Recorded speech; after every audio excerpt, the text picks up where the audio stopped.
মানুষ সময়ের সাথে সাথে কিছুটা নদীর মতো যায়, প্রবহমান, ধীর স্থির, শান্ত।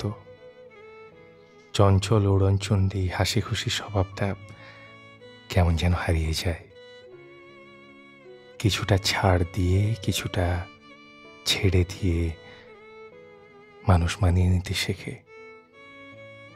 শেখে নীরবতার ভাষা, গাম্ভীর্যের প্রেম, বোঝে অবহেলার রং, অভিমানের গভীরতা, কান্নার সৌন্দর্য, একলা বাঁচার সুখ।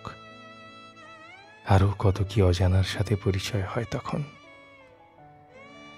জীবন শেখায়, জীবন চেনায়, জীবন জীবন খোঁজ এনে দেয় অতন্দ্র প্রহরীর।